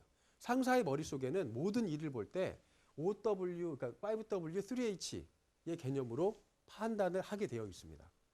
그게 바로 뭐냐면 언제 할 건가, 그 일을 언제 할 건가, 어디서, 무엇을, 누가, 왜, 어떻게 할 건지, 그 다음에 돈은 얼마나 드는지, 시간은 얼마나 드는지. 이거 중심으로 무언가를 계속 풀어갑니다. 자, 이거는 책에도 있어요. 그래서 이게 나중에 문서에 담겨 있다라면 그래도 60점 이상은 가기 시작합니다. 참 안타까운 건 대부분의 문서, 후진 문서에는 이조차도 들어가 있지 않아요. 이조차도. 중요한 건 또 하나, 고수들은 이제 이걸 놓고서 이거를 이제 베리에이션을 주기 시작해요. 기간은 이런 기간이 있을 수 있고 또 저런 기간이 있을 수 있고 하면서 이렇게 막 벌려내기 시작합니다. 그 기본이 탄탄할수록 적용이나 응용이 빨라져요. 거기에 응용하는 그 방식이 뭐냐면 미시적인 그러한 프레임을 가지고서 생각을 하기 시작하는 그런 띵킹 툴을 이제 쓰기 시작하는데, 미시는 논리적 사고에 많이 나오는 얘기입니다. 맥킨지에서 이제 뭐 많이 쓰는 방식인데, 쉽게 얘기해서 상호 간에 누락이 없고 중복이 없는 경우예요. 누락이 있다는 거는 전체는 다 막 다 다뤄야 되는데, 전체적으로 크게 봐줘야 되는데 절반은 아예 안 보는 이런 케이스. 그러니까 외눈박이 뭐 이런 상태로 보는 거죠. 그러면 안 되는 거고, 또한 중복이 많아요. 이걸 아까 했던 얘기인데 또 하고 있고 또 하고 있고 이러면 안 된다는 거죠. 그래서 그 상태를 보는 싱킹 프레임이 바로 미시적인 그런 개념인데, 대표적으로 뭐 이런 게 있습니다. 마케팅에서는 그 무언가의 제품을 마케팅하기 위해서는 크게 네 가지만 고려하면 웬만한 건 다 다룬다. 바로 어떤 제품이냐, 돈 얼마나 받을래, 어떻게 팔을래, 어떻게 사람들이 알게 할래, 이것만 고민하면 웬만한 마케팅은 다 할 수 있다. 이렇게 그 정립된 게 있잖아요. 미시적인 프레임은 실제로 이렇게 적용할 수 있습니다. 직접, 간접. 이것도 미시 프레임이에요. 직접, 간접. 또 하나, 또 반대로 비용, 손실. 돈을 바라볼 때 미시 프레임이에요. 그죠? 둘 다 같이 보는 거. 안, 박. 이것도 미시 프레임이에요. 뭐 이렇게 질, 양. 이것도 미시 프레임이에요. 서로 약간 그 두 개의 프레임을 같이 동시에 바라보게 만드는. 또 하나, 지금 이거는 컴포넌트 프레임이에요. 컴포넌트를 본다. 또 하나를 또 다시 보면, 예를 들어 내부, 외부. 이 고객을 내부 고객 차원, 외부 고객 차원, 이렇게 두 가지로 이렇게 분리해서 볼 수도 있고, 또 하나 고객을 신규 고객, 기존 고객, 이탈 고객, 세 가지로 뜯어서 볼 수도 있고, 동시에 보는 거죠. 이게 이제 컴포넌트의 미시 축이고요. 또 다른 거, 시간의 축이에요. 장기, 중기, 단기로 볼 수 있고요. 전, 중, 후로 볼 수 있어요. 현재 상태와 바뀌어야 되는 상태로 또 흐름을 나눠서 볼 수 있어요. 자, 여기서 굉장히 중요한 게 있습니다. 아까 보셨던 이 컴포넌트의 얘네들만 보면 얘가 아쉬워요. 흐름이 아쉬워요. 야, 고객 그냥 그 하나만 볼래? 이 고객이 앞으로는 어떻게 될 것인가? 지금은 어떤 것인가? 이런 거 같이 봐야 되지 않겠니? 이런 아쉬움이 생긴다는 거죠. 교차를 해야 돼요. 컴포넌트와 시간의 축을. 일명 이걸 이제 피보탈 싱킹이라고 하고요. 쉽게 얘기해서 단적으로 얘기를 들면 5W3H의 각 요소들을 봤을 때 전, 중, 후 단계에서는 각 요소들이 어떻게 바뀔 수 있다를 생각하는 겁니다. 고객이 예전의 고객, 지금의 고객, 향후의 고객이 이렇게 될 수 있다. 비용은 단기적으로 돈이 얼마 들고, 중기적으로 돈이 얼마 들고, 장기적으로 얼마 들고. 이해 가시나요? 이런 상태로 그 축을 같이 교차하면서 생각하는 방식을 쉽게 얘기하면 이제 교차 사고라고 얘기할 수 있고요. 어렵게 좀 이렇게 다른 용어를 쓰면 피보탈 싱킹이라고 합니다. 엑셀을 잘 하시는 분들은 피벗이라는 게 뭔지 아실 거예요. 그 데이터를 쫙 놓고서 축을 막 바꿔가면서 이렇게 데이터를 막 흔들어 놓으면서 보는 거 있죠. 그런 방식을 쓰는 게 가장 저는 이렇게 적극 추천합니다. 얘네만 봐도 안 돼요. 얘네만 봐도 안 되고 얘네만 봐도 안 돼요. 같이 봐야 됩니다. 시간의 흐름과 요소의 중요 요소들을 같이 시간과 같이 막 이렇게 흔들어가면서 보는 그 사고. 그러다가 중요한 포인트가 딱 보입니다. 얘가 핵심이구만. 얘가 제일 많이 바뀌는 포인트구만. 얘가 돈이 제일 많이 들어가는 단계구만. 이런 것들을 이제 알게 되는 거죠. 그러면서 포인트가 점점 강해집니다. 그래서 이 생각을 잘하게 되면 중요한 게 뭔지를 보게 돼요. 그리고 그 군더더기가 뭔가가 또 같이 보여요. 그래서 버리게 됩니다. 이제 얘는 필요 없어. 얘는 필요 없어. 아니면 얘는 별첨이야. 뒤로 빼야지. 이런 것들이 이제 보이기 시작합니다. 생각의 힘. 자, 세 번째, 스토리를 부여합니다. 얘는 좀 재밌는 얘기들이에요. 아까는 이제 지금 생각하는 싱킹 그 툴은 나중에 책을 보시면 좀 더 이렇게 쉽게 이해하실 수 있을 것 같고요. 세 번째, 스토리를 부여하라.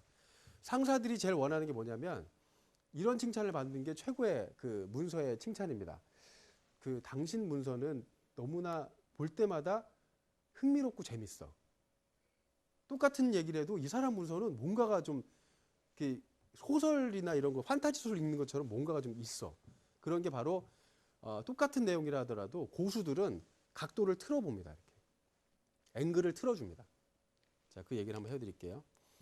똑같은 내용을 다룬다 하더라도 이런 상태로 다룰 수도 있고요. 아니면 1번 항목을 많이 다루면서 양을 이렇게 그 비중을 조절할 수 있어요.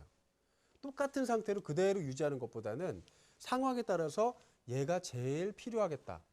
만약에 대표님이 CEO가 1번을 제일 모른다라고 하면 이 안에 충분한 해설이 들어가 있어야 돼요. 1번은. 그리고 2번은 대충 알고 계셔. 그러면 얘를 별점으로 빼버리는 겁니다. 문서의 비중과 다루는 양들을 막 조절해 주는 거예요. 그리고 그 안에 스토리를 이제 넣어주는 그 작전을 씁니다.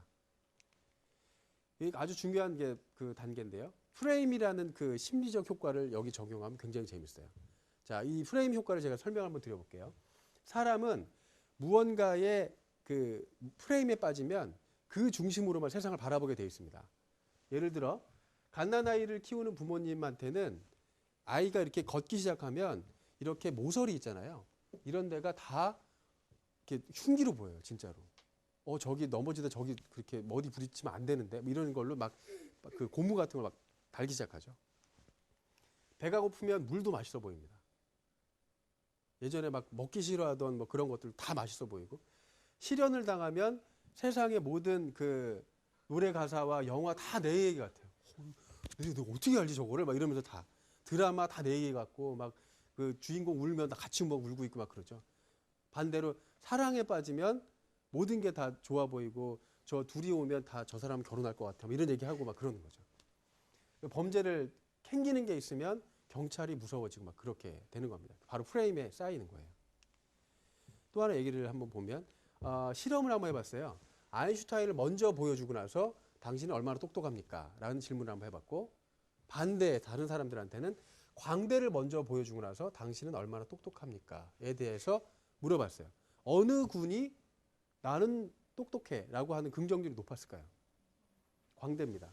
내가 얘보다는 낫잖아 라고 생각하면서 자기를 더 높게 봅니다. 여기서 중요한 건 문서에서도 뭘 많이 보여주느냐, 뭘 먼저 보여주느냐에 따라서 상사가 내 전략에 말리기 시작합니다. 이해가시나요? 스토리 부여 전략이 바로 여기에 있습니다. 어느 걸 중심으로 내가 밀어갈 것인가. 그 포인트는 바로 생각 속에서 나오는 거예요. 아까 분석한 생각에서. 또 하나 한번 볼까요? A 케이스와 B 케이스가 있습니다. 자, A 케이스는 한 사람을 그 사람에 대한 평을 써놨어요. 지적이다, 부지런하다, 충동적이다, 비판적이다, 고집이 세다, 질투심이 강하다. 이 순서대로 하나씩 하나씩 사람들한테 들려줬을 때 A라는 사람은 어떨 것 같아요? 라고 물어보면 조금은 충동적이고 뭐 비판적이긴 한데 천재들은 보통 그런 수 있지 이렇게 평을 합니다. 근데 참 재미있는 그 실험은 똑같은 이 형용사 단어들을 순서를 뒤집었어요. 여러분 한번 읽어보실래요? 시작.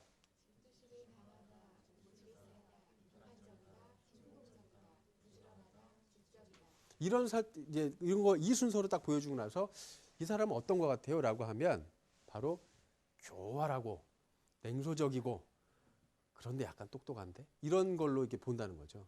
어떤 것을 먼저 보여주느냐, 어떤 것을 더 많이 보여주느냐에 따라서 스토리텔링 전략이 막 바뀌어져요.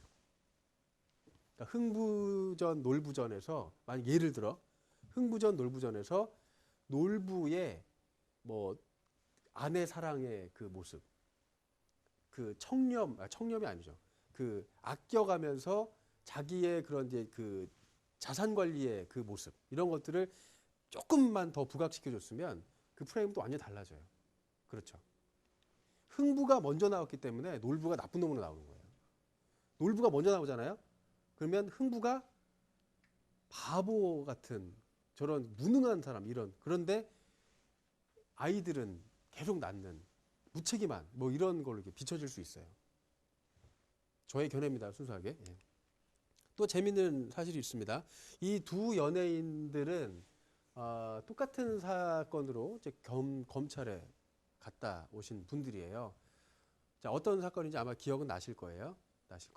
자, 근데 똑같은 케이스인데 네티즌의 리플의 반응이 완전히 극과 극입니다. 황수정 씨 같은 경우에는 예전에 이런 거였죠. 굉장히 청순한 분위기, 고전의 단아한 모습, 한국형 미인이다 이런 얘기하다가 이제 그 사건이 터지고 나서 얌전한 곧 뭐 믿음이 어쩌고 저쩌고 실망했다 막 이런 합니다. 진짜 실제로 있었어요. 최고형 조라. 싸이가 나왔어요. 싸이는 약간 좀 반대되는 그런 입장이잖아요. 좀 이렇게 격하면서 자유로운 영혼이고 하고 싶은 말 다 하고 하고 싶은 것도 다 해보는 이런 약간 DJ DOC 같은 이런 느낌, 김창렬 씨 같은 이런 느낌이잖아요. 자, 그럼 어떤 리플이 달렸는가 한번 보면 힘드셨나 봐요. 이걸로 나옵니다. 사람은 먼저 내가 어떤 프레임을 그 사람한테 갖고 있느냐에 따라서 아니면 어떤 사건에 대해서 어떤 프레임을 갖고 있느냐에 따라서 해석하는 게 많이 달라져요. 그게 바로 스토리텔링 전략입니다. 이해 가시죠? 그래서 천편일률적으로 그냥 막 써내는 게 아니고 어떤 포인트를 어떻게 강하게 줄 것인가에 따라서 보는 사람으로 하여금 매력적이고 흥미롭게 느끼게 된다는 겁니다. 당의적이라는 거는 설탕할 때 당이고요. 옷 의자 그리고 이제 그 뭐라고 해야지 무슨 정 뭐 하잖아요. 다 그 캡슐 뭐 이런 거 아닌 그런 걸 다 정이라고 하잖아요. 그러니까 슈가 코팅드 타블렛이에요. 그 가루약들을 이렇게 뭉쳐갖고 거기다가 그 캐러멜 코팅 같은 걸 해버린 거예요. 그러면 입안에서는 먹기가 쉬워요. 근데 몸속으로 들어가면 똑같은 효과를 발휘합니다. 가루약으로 그냥 쓴 가루약 그냥 먹는 거 아이들이 싫어하죠. 어른들 사실 싫어하죠. 근데 그거를 약으로 뭉쳐준 게 바로 당의정이에요. 이런 것처럼 팩트를 있는 그대로 드라이하게 그냥 던지면 그냥 해석하는데 좀 껄끄러움을 느낍니다. 그런데 그거를 그 사람이 이해하기 쉽게 무언가로 약간 틀어서 넣어주면 그래? 더 현실처럼 느끼고 더 쉽게 일명 목 넘김이 쉽게 만들어주는 효과. 이런 전략을 문서에 쓰는 것도 아주 좋은 방식이에요. 그게 바로 사례와 비유입니다. 사례와 비유, 비교. 이 방식이에요. 사례 비유를 잘 들게 되면 문서를 읽는 사람으로 하여금 관심을 더 높여주고요. 간접 경험을 줄 수도 있어요. 그러니까 돈이 많아요. 라고보다는 돈이 실제로 우리 회사 작년 영업이익 그대로 3배 이상 됩니다. 뭐 이렇게 쓰는 것이 그 느낌 훨씬 더 세게 들어온다는 거죠. 추상적인 내용을 더 현실처럼 간접 체험하게 해준다는 겁니다. 그 중에 제일 제가 추천하는 전략은 수치를 많이 쓰십시오. 대신 있는 그대로의 그냥 엑셀 데이터 그대로 막 갖다 쓰는 그런 게 아니고 수치로 비교해주면 사람은 훨씬 더 깊게 느껴요. 우수한 문서는 수치를 통해서 더 깊숙이 이해를 하도록 도와줍니다. 몇 가지 예를 한번 들어보겠습니다. 한 그 제약회사의 광고인데요. 당신은 지난 일주일 동안 20잔의 커피와 12번의 마라톤 회의와 4일간의 야근과 3번의 기름진 삼겹살 파티를 하는 동안 운동은 30분도 안 했습니다. 라고 하면 그 지난날의 그 일주일의 그 자기의 모습이 그래도 그 수치 안에서 막 움직이면서 생각이 드는 거예요. 연상이 되는 거죠. 또 하나, 이게 이제 하나의 홍삼 제품이 있어요. 네. 정 어디에서 나오는, 그죠? 우리 아이는 힘들어요. 보약이 필요해요가 아니고, 우리 아이는 하루에 3.2km를 걷고 3권의 책을 읽고 5시간 반 공부합니다. 그러면 느낌이, 힘들겠다. 더 깊숙이 들어가죠, 이해가. 또 하나, 빌 게이츠는 부자입니다가 아니고요. 빌 게이츠의 돈을 1달러 지폐로 바꾸잖아요. 그러면 워싱턴에서 뉴욕까지 보잉 747기가 동시에 296대가 떠야 한 번에 운송할 수 있다는 거예요. 느낌이 확 오죠.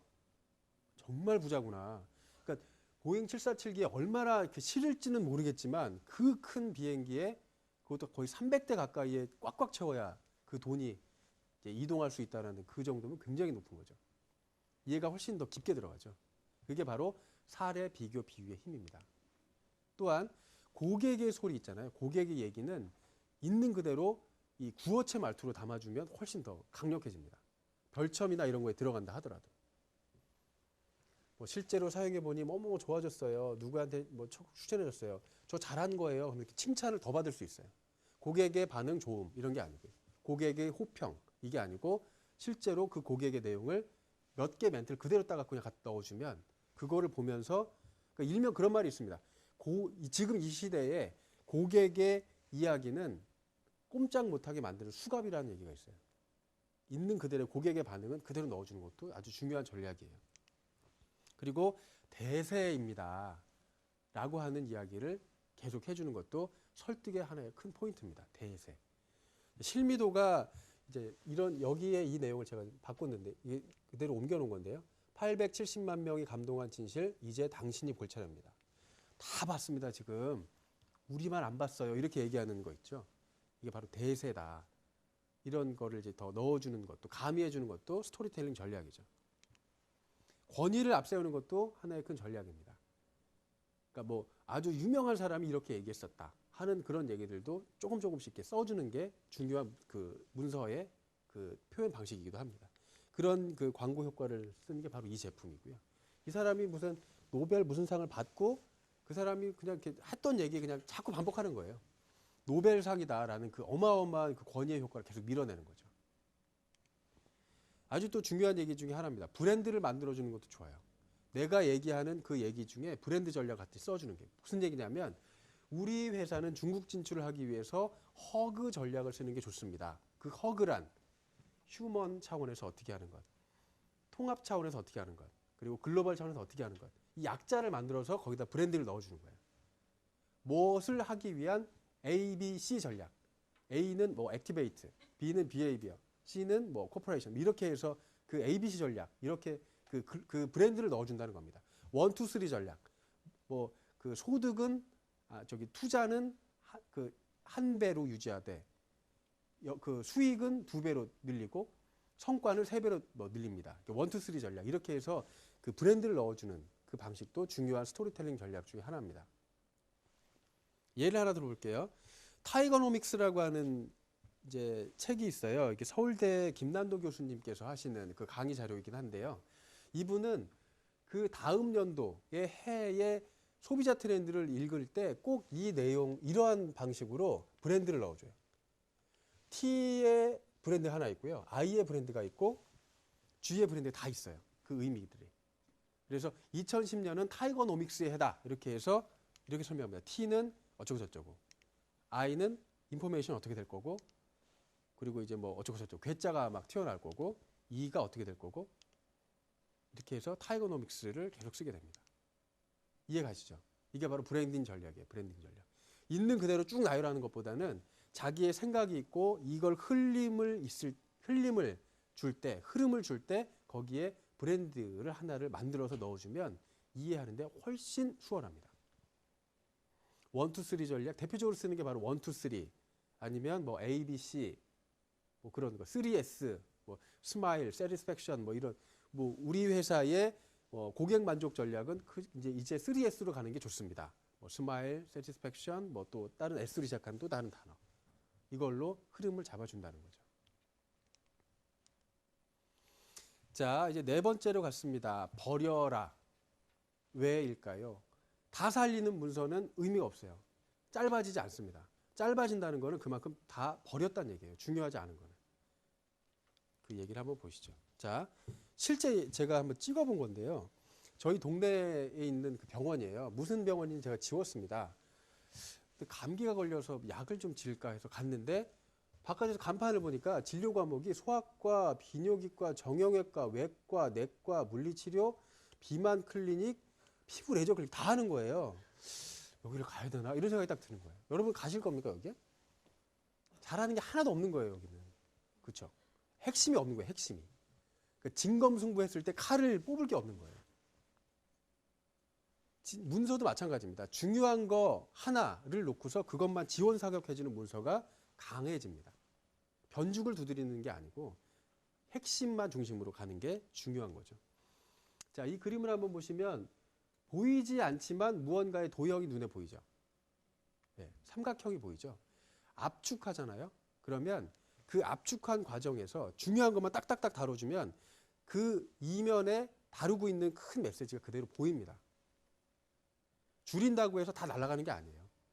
중요한 게 뭔지 알고 그것만 딱딱 살려내면 나머지들이 그대로 투영돼요. 상사는 그 일에 대해서 대충 알고 있는 사람이에요. 그렇기 때문에 중언부언 주절주절 쓸 필요가 전혀 없습니다. 문서를 구성할 때는 꼭 고려해야 되는 게 있습니다. 뭐가 포인트냐? 뭐부터 나와야 되느냐? 그래서 아까가 그 Y, 그 시퀀스죠. 흐름 잡아줄 때는 스토리텔링 전략을 쓰는 게 좋고요. 그 과정 앞전에 뭐가 중요한가를, 뭘 강조해야 되는가, 뭘 알아야 되는가를 놓고서 나머지 버려야 됩니다. 다. 버릴 줄 아는 사람이 제일 좋은 사람이에요. 뭐 생텍쥐베리가 했던 말이죠. 제일 완전한 거는 더 이상 넣을 게 없는 게 아니고 더 이상 버릴 게 없는 게 제일 완전한 거다. 그래서 문서별로도 강조점이 다 따로 있습니다. 여러분들이 쓰게 되는 게 무슨 뭐 기한서다, 무언가를 해내야 돼, 뭐 돈을 수반할 겁니다. 이런 걸 할 때는 목적과 상황 대충 쓰고 뭘 할 건지를 중심으로 써야 된다. 비용이 얼마 들 거다에 대한 포인트를 다 베리에이션을 줘야 됩니다. 천편일적으로 쓰는 게 아니에요. 나머지는 버려야 됩니다. 아니면 별첨으로 넣든가. 결과 보고서를 쓸 때는 제일 중요한 게 실행 결과 중심이고 돈 얼마 들었어요. 근데 개선이 어떻게 됐어요? 중심으로 써주는 게 중요한 문서고요. 분석 상황 보고서, 업무 연락, 그다음에 기획서 있습니다. 기획서는 앞단의 내용 중심으로 써줘야 됩니다. 책에는 이 문서의 유형들이 어떤 것입니다에 대해서 그 내용들이 있고요. 그 설명들이 있습니다. 이런 유형은 바로 기획서에 해당하고 그런 것들은 책을 통해서 보시면 좋을 것 같고 여기서 중요한 거는 버릴 줄 알아야 돼요. 다 다루면 안 됩니다. 얘네들 다 다루면 안 됩니다. 버릴 줄 아는 능력이 바로 이 표에서 생기게 돼요. 이거를 좀 다르게 표현해 보면 품위서는 이놈 중심으로 많이 써야 되고 결과 보고서는 얘 중심으로 많이 써야 되고 하는 것들이 여기 표를 통해서 보여지죠. 버릴 줄 알아야 됩니다. 담을 거를 보는 해안이 생겨야 돼요. 선택할 줄 아는. 그리고 아까워하시면 안 됩니다. 여기서 제일 중요한 거. 이거 같이 한번 읽어보실래요? 시작.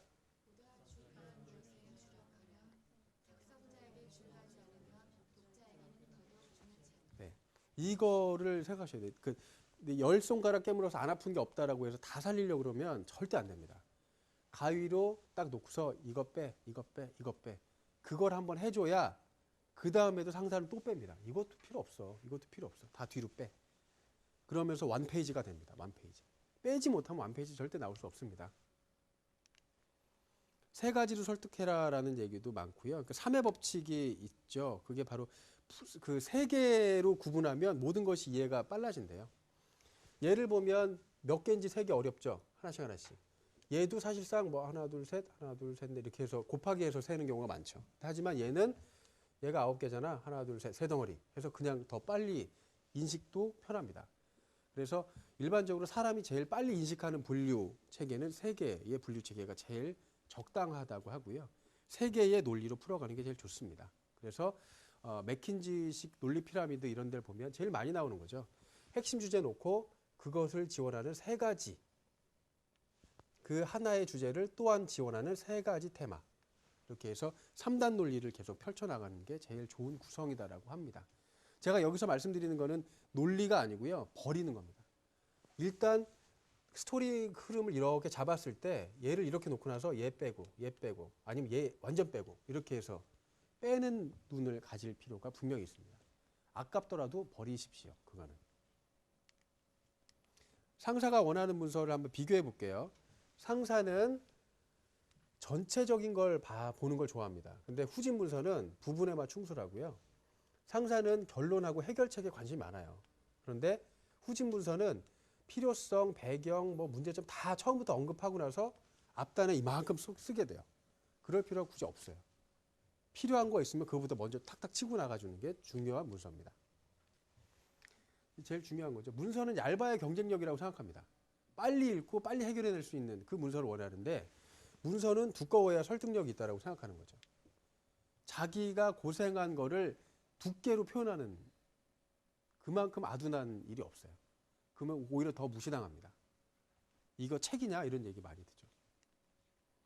CEO가 원하는 그런 발표 프레임은 크게 세 가지입니다.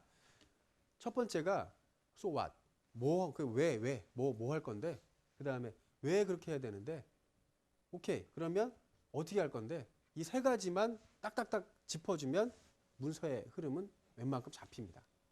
그래서 쉽게 얘기하면 결론은 우리 이거 뭐 해야 돼요. 왜냐면요 이렇습니다. 첫 번째는 이렇고요, 둘째 이렇고요, 셋째 이렇습니다. 그래서 어떻게 할 거냐면 뭐는 어떻게 할 거고 뭐는 어떻게 할 거고 뭐는 어떻게 할 거예요. 이런 방식으로 흐름을 잡아주는 게 가장 베스트예요.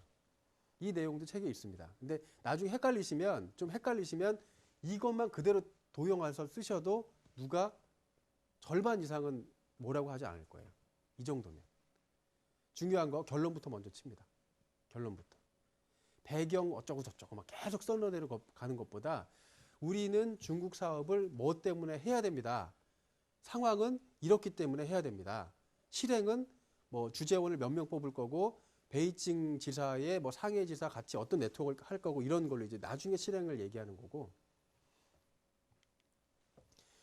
이런 단어가 있습니다. Executive Summary라고 하는 그런 단어가 있어요. 일명 엑기스 같은 거.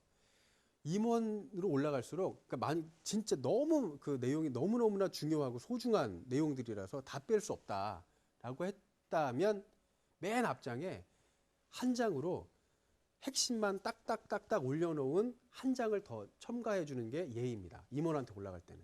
그걸 바로 일명 Executive Summary라고 합니다. 진짜 바쁘시면 요것만 보세요. 나머지는 시간 나실 때 보시고요. 맨 앞에 요것만이라 먼저 한번 보세요. 그걸로 이제 한 장으로 몰아주는 걸 Executive Summary고요. 보통은 한 5장, 6장 넘어가는 순간 Executive Summary는 옵션이 아니고 디폴트로 들어가야 됩니다. 웬만한 대기업에서는 이건 그냥 기본 룰입니다. 쓸 때는. 자, 5번째입니다. 표현하라. 표현하라. 아, 죽음이죠, 요거. 요거를 이렇게 보여주면서 이제 막 이건 별첨의 별첨이에요. 일명 별별첨. 별첨이 뭔지 아시죠? 메인에 안 들어가고 그냥 첨부 문서로 그냥 뒤에. 이건 안 보셔도 되는데 필요하시면 한번 보세요. 진짜로. 나중에 진짜 시간 없을 때 한번 보세요. 그러니까 시간 많을 때 한번 보세요. 이렇게 넣는 거예요. 이거는 참 난감해요. 이거 볼 수가 없어요. 일명 이걸 엑셀형 문서죠. 엑셀 그대로 떠갖고 그냥 퍽 붙이는 거. 죄악입니다. 죄악. 아무도 안 봅니다. 이거는. 자기도 안 보여요. 자기도. 그런데 그냥 이걸 갖다가 턱턱 붙여놓고 매일 그 본문에다 막 턱턱 붙여놔요. 뭐 이게 그 비용 체계 그래갖고 그러면서 여기를 보시면요. 뭐 얘기합니다. 여기를 보시면 안 보여요. 참 이렇게 슬픈 건 재무에 계신 분들이 이런 실수를 많이 합니다. 대표님이 이거 보시면서 찢어버립니다. 나보고 보라 그러면 얘기하는 거니? 막 이렇게 얘기합니다. 그리고 또한 그 줄줄줄줄 글자로만 쫙 일색으로 써놓은 거 있잖아요. 패턴을 보여줘야 되는데 그냥 일색으로 막 표현해놓은 거. 그것 또한 굉장히 싫어해요. 도해로 풀어넣는 그 능력도 굉장히 필요합니다. 잭 웰치가 문서 작성 능력 굉장히 좋다 그랬죠. 잭 웰치가 문서 작성의 신이 된 이유는 바로 도해 표현력이 굉장히 좋았어요. 도해가 바로 뭐냐면 이런 겁니다. 잭 웰치가 실제로 이건 실제 사진입니다. 냅킨, 밥 먹다가 야, 제너럴 일렉트릭스를 어떻게 하면 제일 좋은 사업 구조를 만들까? 밥을 먹다가 아이디어가 딱 떠오르는 걸 냅킨으로 딱 적어낸 거예요. 3개의 사업 본부만 만들고 나머지 다 정리해버릴 거야. 그러면서 잭 웰치는 모든 거를 생각하고 설명할 때 이렇게 도해화를 시킵니다. 다이어그램화. 그래서 이해하기 쉽게, 설명하기 쉽게 그걸 자꾸 만들어내요. 이게 바로 이거는 우리 그 조직의 모든 사람들 중에 상위인 이 사람들은 어떻고 이 사람들은 살릴 거고 얘네는 다 자를 거야. 이런 거를 이제 막 다 그림으로 표현합니다. 그럴수록 그 문서는 강력해져요. 그게 바로 도해라고 합니다. 자, 예를 한번 들어볼게요. 아주 빨리 달려가는 고속도로에 100m 앞 전방 철로 주의 이렇게 써 있는 것보다 얘가 써 있는 이유. 이 지구상의 거의 대부분의 교통 표지판은 다 그림으로 되어 있습니다. 90% 이상이. 왜 그럴까요? 그림이 훨씬 더 이해가 빨라요. 한 번에 확. 이해가. 그리고 그 함축력이 높아져요. 그래서 있는 그대로 줄줄 쓰는 것보다 이거는 표현해낼 수 있겠다. 쓰는 게 아니고 표현해낼 수 있겠다고 하면 도해로 바꿔주는 것도 중요한 그 능력이죠. 문서는 읽는 것보다는 보는 것에 가까워야 합니다. 하나하나 그대로 읽을 거 같죠. 한자 한자. 근데 꼭 그렇진 않습니다. 눈으로 쭉쭉 봅니다. 보통은. CEO들은 쭉쭉쭉 보다가 관심 있으면 거기를 쭉 그대로 봅니다. 한자 한자, 한 문자, 한 음절씩. 그래서 문서는 읽는 것보다는 보는 것에 가깝게 만들어준 것도 중요한 그 전략이고요. 직독성, 소구성, 간결성 세 가지를 갖고 있는 게 또한 필요합니다. 직독성은 무슨 얘기냐면 한눈에 읽을 수 있어야 됩니다. 한 번 보고 나서 두 번 안 보게 만드는 거예요. 한 번만 보게. 그 다음에 소구성은 마케팅에서 쓰는 용어인데 소구한다라고 하는 건 요것만은 꼭 봐주세요 하는 그 포인트를 짚어주는 게 있어요. 일명 형광펜 효과 이런 거. 실제로는 이렇게 하는 경우가 있습니다. 중요한 문서면 형광펜으로 줄을 쫙쫙 그어요. 얘는 제일 중요한 거. 이거는 꼭 봐주세요 하는 그런 것도 있죠. 또한 간결하게 해야 된다. 자, 몇 개 예를 한번 좀 볼게요. 표현을 하더라도 매출을 2000년에 이 정도 매출, 2002년에 이 정도 매출, 뭐 이렇게 연도별로 이렇게 흐르는 이 방식보다 얘가 훨씬 더 이해가 빠르죠. 다시 얘가 훨씬 빠르죠. 아, 올라가는구나. 3.5배 상승했구나. 한 번에 느끼죠. 이게 바로 직독성과 뭐 소구성 이런 것들을 계속 높여준 그런 접근입니다. 또한 전체 그래프 중에 이쪽만 다른 색깔을 처리하거나 뒷배경을 다른 시간으로 처리해 줬어요. 예상 매출이라는 거죠. 만약 2005년 기점으로 5년 후까지의 예상 매출. 그 뒤에를 좀 더 다른 표현을 해줬다는 겁니다. 이게 바로 소구성에 대한 해당되는 거예요. 이 표현도 소구성에 해당합니다. 이해가시죠? 소구성. 요것만은 꼭 봐주세요 하는 그 눈이 이쪽으로 먼저 쏠리게 해주는 효과. 이게 또 소구성입니다. 다른 거는 다 점 처리했는데 얘는 별 처리합니다. 동그랗게 처리해주고 이게 바로 소구성입니다. 글자와 숫자를 있는 그대로 쓰는 것보다는 마사지 해주는 작업이 필요해요. 숫자 마사지는 바로 그래프로 표현할 수 있는 거고요. 글자 마사지는 도형 위에 얹어놓는 게 바로 그런 마사지입니다. 예를 들어 그냥 데이터를 막 써주는 것보다 이런 패턴을 중심으로 분석해주는 표현. 이게 바로 반드시 필요합니다. 있는 그대로 막 제시해주는 것보다. 그리고 이게 바로 도형에 올려놓은 거죠. 1단계는 뭐뭐뭐, 2단계 뭐뭐뭐, 3단계 뭐뭐뭐 이렇게. 그래서 있는 그대로 그 텍스트를 막 써내는 게 아닌 또 다른 표현을 하는 게 훨씬 더 이해가 빠릅니다.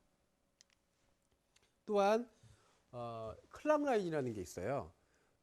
이런 게 있습니다. 일반적으로 거의 그 지구상에 있는 한 언어 빼고는 전부 다 왼쪽에서 오른쪽으로 읽어요. 이렇게 읽는다는 거예요. 이렇게 읽어요. 그런 것 또한 있고 클락 라인이라는 게 있는데 원 그래프를 그릴 때 하나의 팁인데요. 원 그래프를 그릴 때 일명 파이 차트라고 하는 건데 지구상의 모든 사람들은 원을 보잖아요. 그럼 저 시계처럼 12시부터 1시 방향으로 시선을 이동시켜 버립니다. 그냥 본능적으로. 그래서 원 그래프를 그릴 때 제일 중요한 건 원이 이렇게 있으면 이 순서에 제일 중요한 걸 놓는 거예요. 여기를 1번으로 놓는 거예요. 1번. 제일 중요한 거.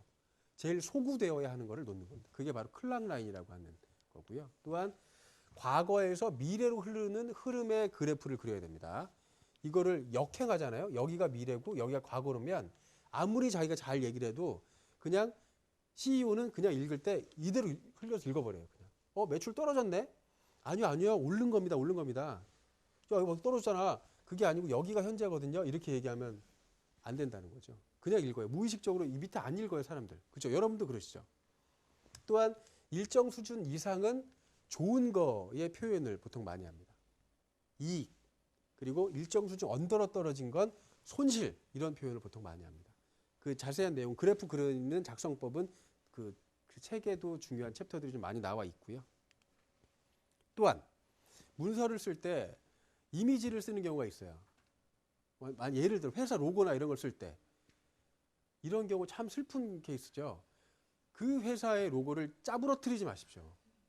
원본 이미지는 그대로 쓰셔야 됩니다. 정말 바보 같아요. 뭐 이상하게 이렇게 일부러 막 줄여놓고 하잖아요. 그런 경우 정말 많아요. 그러시면 안 됩니다. 원본 이미지는 최대한 그대로 유지하십시오. 사진, 특히나 사진 뭐 이런 것들 있죠.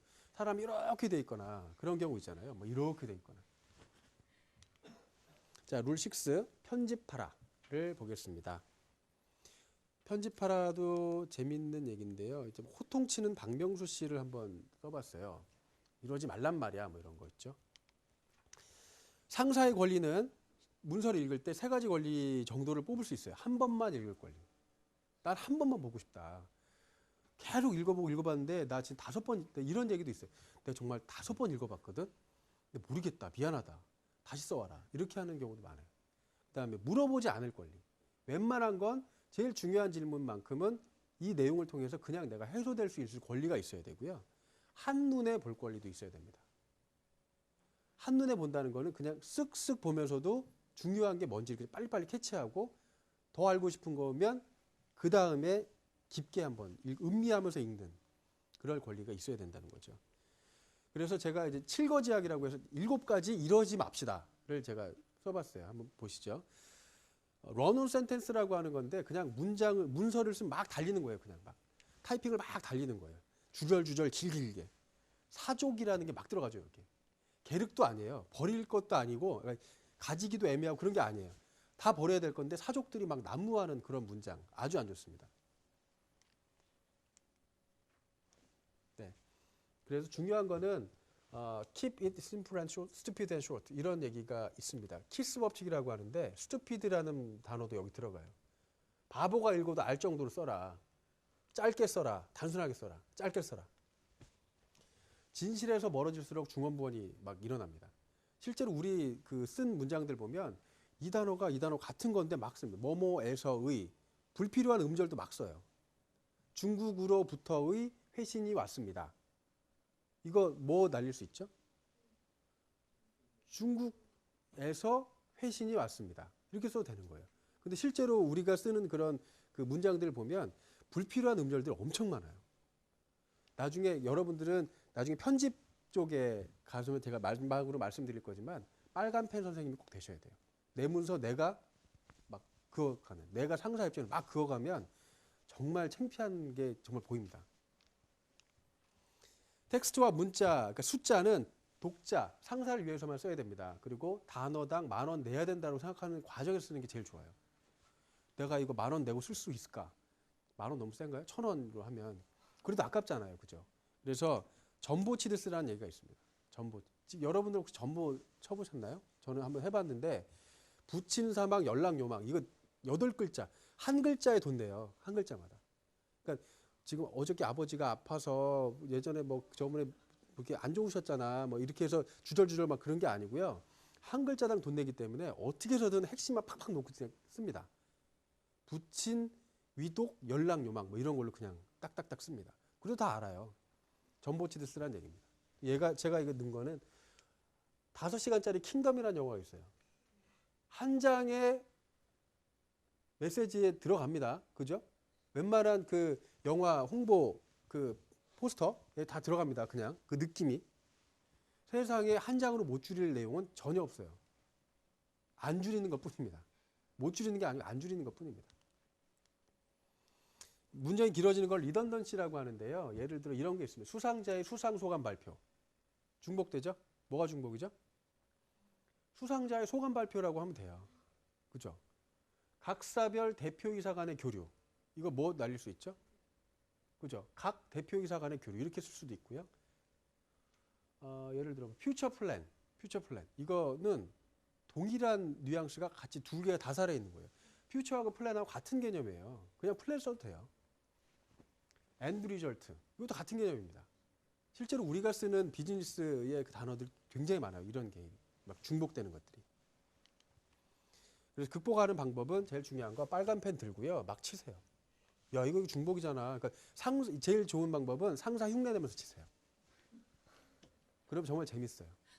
그 사람은 읽을 수 있고 이건 제가 진짜 비결인데요. 상사 흉내 내면서 야, 이건 아니잖아. 막 이러면서 막 치잖아요. 그럼 정말 재밌어요. 그리고 쿨링 타임. 나중에 얘기할 겁니다. 이렇게 이건 진짜 나중에 얘기 드릴게요. 쿨링타임. 재밌는 얘기인데. 적절한 문장, 비즈니스 문장은 명문장 한 문장이 20자에서 50자 이내에서 끝나는 게 좋습니다. 문서에서는 가급적 그래서 한 줄만 들어간다라고 무조건 생각하십시오. 한 줄만. 두 줄 이상 안 읽습니다. 잘. 두 번째, 너무 어려운 표현. 자곤이라고 하는 단어가 있어요. 특정 집단끼리만 쓰는 말. 너 어저께 뭐 쫄라 먹었어? 뭐 이런 거 있잖아요. 쫄라가 뭐니? 쫄면하고 라면 뭐 이렇게 자기들끼리 이렇게 줄여갖고 쓰는 거 있잖아요. 그런 거 아주 안 좋습니다. 그런 게 실제로 엔지니어들이 굉장히 많이 써요. 뭐 예를 들어 뭐 의사들도 그런 거 되게 많이 쓰죠. 그 환자들이 전혀 못 알아듣는 단어. 알아보면 별거 아닌데 자기들끼리만 쓰는 용어. 그러면서 자기들이 전문성을 막 과시하는 거죠. 그걸 회사에서 했다가는 땀 맞습니다. 근데 대표적인 게 우리나라 이제 예전에 한 사람이 법무부 상대로 소송 걸었어요. 나는 우리나라 법을 아무리 읽어봐도 도대체 이해할 수가 없다. 니네 때문에 내가 정말 손해를 많이 봤다. 이렇게 해서 소송 걸었어요. 실제로 있는 그 글귀인데 한번 읽어볼게요. 압류의 효력은 압류 재산으로부터 생기는 천연과실 또는 법정과실에 미친다. 무슨 말인지 모르겠죠? 다만 체납자 또는 제3자가 압류 재산의 사용 또는 수익을 하지 않는 경우에는 그 재산으로부터 생기는 천연과실을 제외한다에 대하여는 미치지 아니한다. 뭐뭐하지 아니할 수 없으며 뭐뭐하지 아니할 수 없음을 얘기할 수 없다. 이렇게 얘기하는 것 같은 거죠. 근데 이런 문장이 베베 꼬아놓은 문장도 사실 상사 굉장히 싫어합니다. 문서는 글을 쓰는 게 아니고요. 말을 다듬어 쓴다라고 생각해야 읽을 때 쫙쫙 넘어갑니다. 자, 제발 쉽게 쓰시는 게, 자, 예를 들어보면 엔지니어들이 쓴 얘기예요. 디셀포 비브리오 폐수 속 중금속의 침전 성공했다. 이렇게 얘기합니다. 뭔 소린가 보면 기자들은 말을 쉽게 쓸 수 있어요. 중3 정도 수준에 맞춰요. 기자들은. 그래서 어떻게 뭐라고 쓰냐면 광산 폐수 미생물로 정화했다. 중금속 먹는 생유 발견했다. 훨씬 쉽죠. 모유 성분인 락토페린을 생산하는 젖소 탄생. 그러니까 아까보다 좀 낮긴 하지만 젖소가 모유를 생산합니다. 이렇게 된다는 겁니다. 말이 굉장히 쉽죠. 근데 상사가 이걸 보면 무슨 소리니? 그러면서 내가 진짜 5번 읽었거든. 미안한데 5번 읽었는데 모르겠어. 이렇게 얘기하는 겁니다. 그래서 상사는 어떻게 하냐면 빨간 펜을 들고 여기서 그어봐요. 이렇게. 얘가 주어니까 이렇게 막 그어봐요. 그런데도 모르는 거예요. 아까 제가 말씀드렸죠. 신문의 수준은 중학교 3학년 정도의 그 인식 수준만 있으면, 지식이 아니고요. 인식 수준만 있으면 이해할 수 있는 정도를 씁니다. 이런 말이 있어요. 상사는 똑똑한 바보다. 똑똑한 바보다. 그 일은 대충 알아요. 하지만 쉽게 이해할 수 있도록 커뮤니케이션 하는 걸 너무너무나 원해요. 간절하게. 구미호. 이제 그 꼬리가 다 다른 거예요. 문장 끝이. 뭐뭐 했음. 그 다음 문장은 뭐뭐 했습니다. 뭐뭐 했읍니다. 뭐 이렇게 막 바꿔서 쓰는 거 있잖아요. 통일시켜야 됩니다. 그래서 끝은 가급적 동명사를 쓰는 게 좋습니다. 임, 함으로 끝내는 게 좋아요. 문서이기 때문에. 필요함, 제시함, 했음, 추구함, 뭐뭐임 이런 거 있죠. 이걸로 해주는 게 좋아요. 예를 한번 들어볼게요. 끝을 단어로 썼다. 그러면 단어로 그냥 맞춰주십시오. 함양, 유도, 추구, 배양. 함을 썼으면 함양함, 유도함 이렇게 쓰는 거죠. 이해 가시죠? 실천함, 만듦, 돌아봄, 임함, 가짐 이렇게 쓰는 겁니다.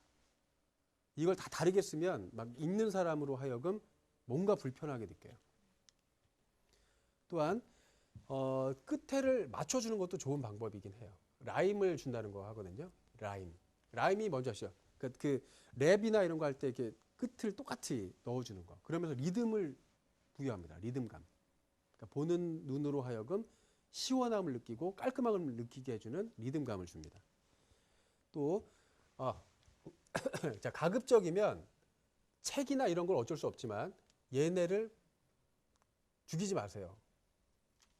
뭐 예를 들어 여기는 아주 또는 될 수 뭐 이런 거 있죠. 예를 들어 뭐 있지만 이렇게 쓰는 경우, 뭐 허리 그냥 단어를 그냥 막 잘라는 경우 있죠.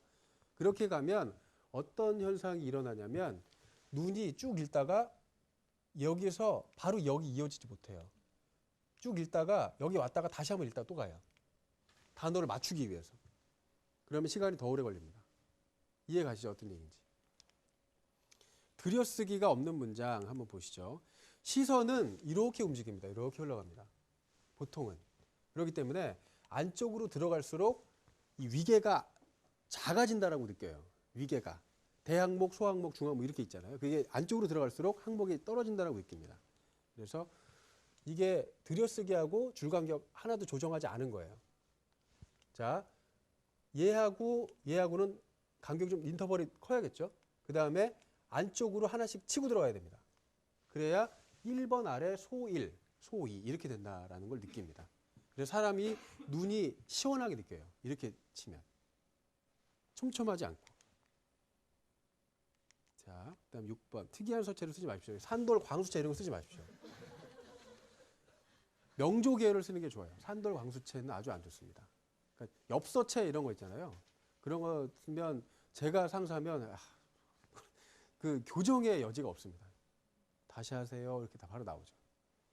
장난 같잖아요. 그죠? 편지 쓰는 거 갖고. 또한 오탈자 안 됩니다. 근데 오타는 약간 있을 수 있어요. 하지만 숫자가 오타나는 거는 문서에선 죽음인 거예요. 결제 났는데 2,000억인데 20억으로 만약에 결제가 났다. 그러면 그거는 사장님한테 다시 가야 돼요. 죄송합니다.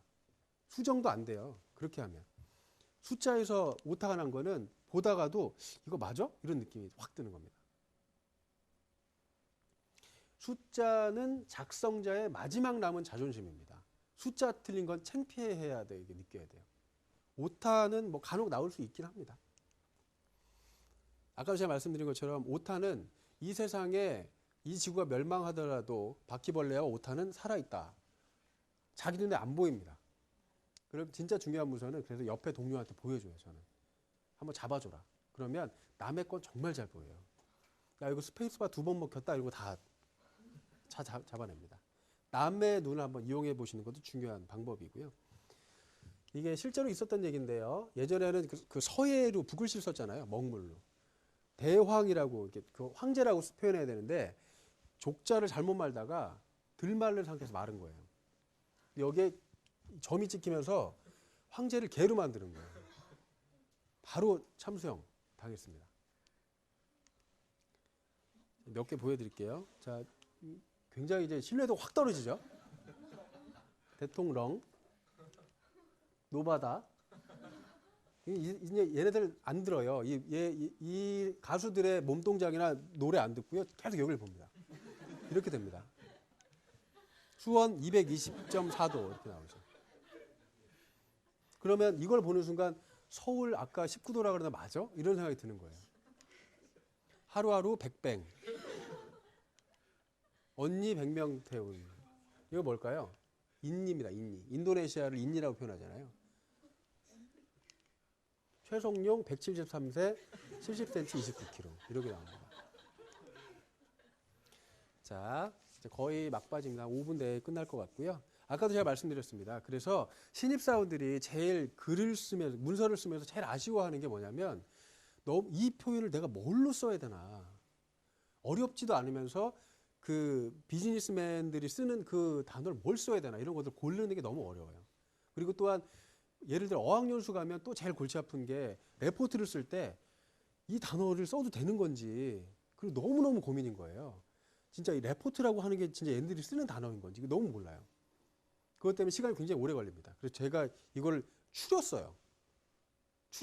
그래서 형용사와 동사나 명사 이거를 그냥 추려봤어요 한번.